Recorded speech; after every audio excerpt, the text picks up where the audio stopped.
بسم اللہ الرحمن الرحیم۔ السلام علیکم۔ دمشق کا یہ بزرگ سردار اپنے قد کاٹ اور اخلاق و کردار کے اعتبار سے عدیم المثال سردار تھا۔ یہ محض شکل و صورت کے اعتبار سے بزرگ نہ تھا بلکہ قلب و نظر کے اعتبار سے بھی فرشتہ سیرت انسان تھا۔ اللہ نے اسے جہاں دولت دنیا سے نوازا تھا وہاں داد و دہش کا حوصلہ بھی وافر مقدار میں عطا فرمایا تھا۔ اس کے اسی وصف جمیل نے اسے اہل دمشق کی آنکھوں کا تارا بنا دیا تھا، چنانچہ وہ اس پر دل و جان سے فدا ہوتے تھے۔ جب کبھی وہ سفر کے لیے روانہ ہوتا تو بیسوں انسان اسے الوداع کرنے آ جاتے، اور جب وہ واپس لوٹتا تو انسانوں کا جمع غفیر دیوانہ وار اس کے استقبال کے لیے نکلتا۔ اس کا ڈیرا ہر وقت ملاقاتیوں سے بھرا رہتا اور خادموں اور غلاموں کو ان کی ضیافت سے فرصت ہی نہ ملتی تھی، لیکن اس کی یہ قدر و منزلت اس کے حاسدین کو ایک آنکھ نہ بھائی، اور انہوں نے امیر المومنین ہارون الرشید کے دربار میں یہ بات پہنچا دی کہ دمشق میں بنو امیہ کا ایک بزرگ سردار موجود ہے جو ہزاروں ایکڑ زرعی جاگیر اور سینکڑوں ایکڑ باغات کا مالک ہے۔ اس کے ڈیرے میں صبح و شام بڑی رونق اور چہل پہل ہوتی ہے، اور وہ نہایت کشادہ دل اور کشادہ ہاتھ ہے۔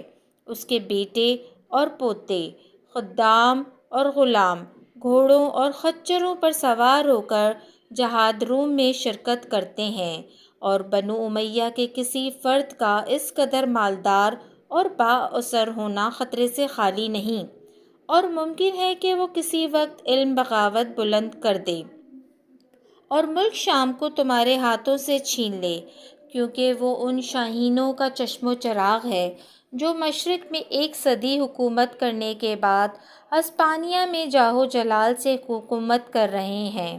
لہٰذا اس کی خبر لینی چاہیے، ورنہ کسی وقت بھی کھڑاک ہو سکتا ہے۔ جو ہی ہارون الرشید نے یہ بات سنی تو اس کی نیند حرام ہو گئی، اور اس نے فوراً اپنے پولیس افسر منازع کو بلوایا اور اسے حکم دیا کہ ابھی دمشق کی طرف نکلو اور اس آدمی کو بیڑیاں پہنا کر میرے پاس لاؤ، اور اسے اونٹ کے ہوچ میں ایک طرف بٹھانا اور خود دوسری طرف بیٹھنا، اور اس کے گھر کا جائزہ لینا، اور جو کچھ وہ کہے وہ حرف بحرف یاد رکھنا اور یہاں آ کر مجھے بتانا۔ پولیس آفیسر نے اموی بزرگ کی گرفتاری کا شاہی وارنٹ لیا اور اپنی پولیس کا خصوصی دستہ لے کر اپنے مشن کی طرف نکل پڑا، اور عراق کے وسیع الحریص صحراؤں کو طے کرتا ہوا شام کے سرسبز و شاداب علاقوں میں داخل ہو گیا۔ اس راستے میں اسے اللہ تعالیٰ کی قدرت کاملہ اور حکمت بالغہ کے بے شمار عجائبات نظر آئے، لیکن اس نے انہیں نظر بھر کر نہ دیکھا، کیونکہ اس کی نظر اپنے اہم مشن کی تکمیل پر تھی۔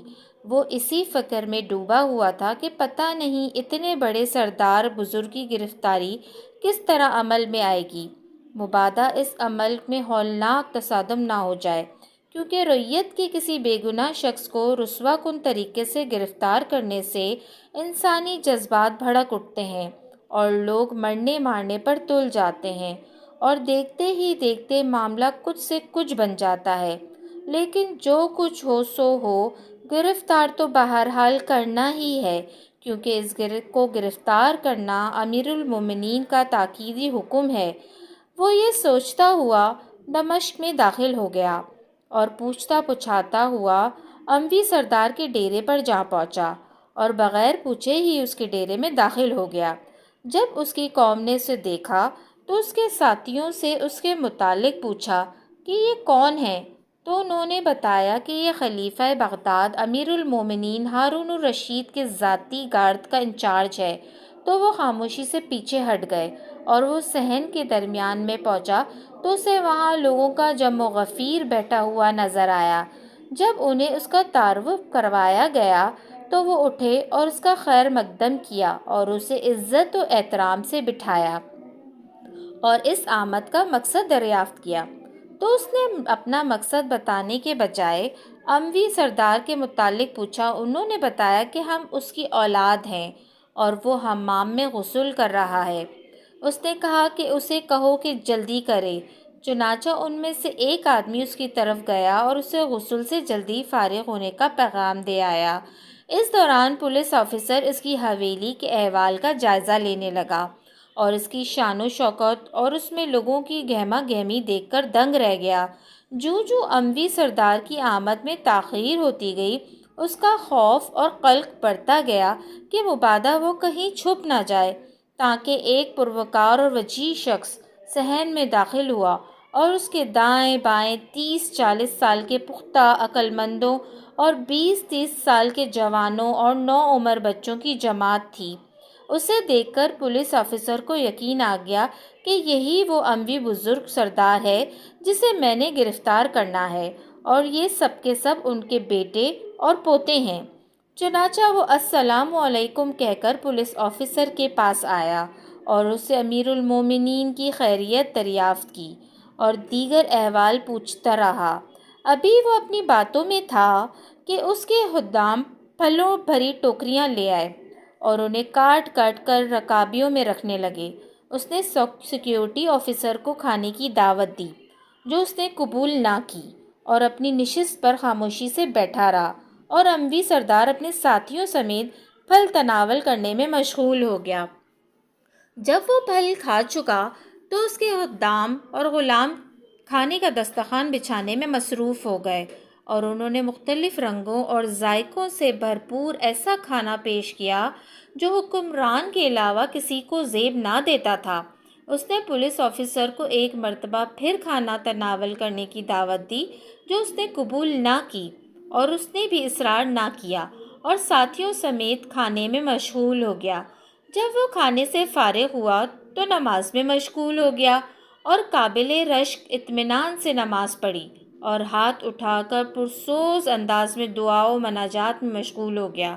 جب وہ دعا و مناجات سے فارغ ہوا تو اس سے پوچھا کہ بتاؤ کیسے آنا ہوا۔ اس نے امیر المومنین کا لکھا ہوا گرفتاری کا وارنٹ دکھایا، جو اس نے نہایت اطمینان سے پڑھا، اور پھر اپنی اولاد کو واپس چلے جانے کا حکم دیا اور کہا، یہ امیر المومنین کا فرمان ہے کہ میں اسے پڑھ کر ایک لمحہ بھر تاخیر کا روادار نہیں ہوں۔ لائیے اپنی ہتھ کڑیاں اور بیڑیاں مجھے پہنا دیجیے۔ چنانچہ سیکیورٹی آفیسر نے ہتھ کڑیاں اور بیڑیاں منگوائیں اور اسے پہنا کر اونٹ کے ہودج میں ایک طرف بٹھا دیا اور خود دوسری طرف بیٹھ گیا۔ جب وہ اسے لے کر دمشق سے باہر آیا تو وہ خندہ پیشانی سے پولیس آفیسر سے باتیں کرنے لگا۔ جب وہ غوطے کے باغات میں سے گزرے تو اس نے پولیس آفیسر سے کہا، یہ باغات دیکھ رہے ہو؟ ان میں مختلف اقسام کے پھل اور جدا جدا خوشبوؤں اور رنگوں کے پھول ہیں۔ جب وہ ان پھلوں اور پھولوں سے بھرے باغات کی تعریف سے فارغ ہوا تو اپنے کھیتوں کا حسن و رونائی بیان کرنے لگا۔ جوں جوں وہ اپنے کھیتوں اور باغوں اور بستیوں کی تعریف کرتا، پولیس آفیسر کو اس پر غصہ آتا، لیکن مروتاً خاموش رہ جاتا۔ لیکن ایک موقع پر اس نے حیرانی سے کہہ ہی دیا کہ اے اللہ کے بندے، اپنی جاگیروں اور باغوں اور کھیتوں کی تعریف چھوڑ اور اپنے انجام کی فکر کر۔ امیر المومنین کو تیری اس مالداری اور آسودہ حالی نے پریشان کر دیا ہے، اور اس نے تجھے توہین آمیز طریقے سے گرفتار کر کے اپنے سامنے پیش کرنے کا حکم دیا ہے۔ چنانچہ ہم انہی کے حکم کے مطابق تجھے تیرے اہل و عیال اور حاشائے نشینوں کی موجودگی میں گرفتار کر کے لا رہے ہیں۔ تجھے اس بات کی فکر ہی نہیں کہ تیرے ساتھ کیا ہونے والا ہے۔ پولیس آفیسر کی بات سن کر اس نے انا للہ و انا الیہ راجعون پڑھا اور کہا، اے منازع، تیرے بارے میں میری فراست غلط ہو گئی۔ میں نے تو سمجھا تھا کہ امیر المومنین نے تجھے اچھی طرح کامل العقل سمجھ کر اس مقام پر فائز کیا ہے، لیکن تیری بات سے تو یہ معلوم ہوتا ہے کہ تو بھی عوام کا انعام کی سی باتیں کر لیتا ہے۔ اللہ تعالیٰ مددگار ہے۔ یہ جو تو نے کہا ہے کہ امیر المومنین مجھے اس حال میں تجھے اپنے دربار میں پیش کرنے کا حکم دیا ہے تو سن لے۔ مجھے اس خالق اور مالک پر مکمل بھروسہ ہے جس کے قبضے و قدرت میں میرا مقدر ہے۔ امیر المومنین نہ اپنے نفع و نقصان کے مالک ہیں نہ کسی اور کے۔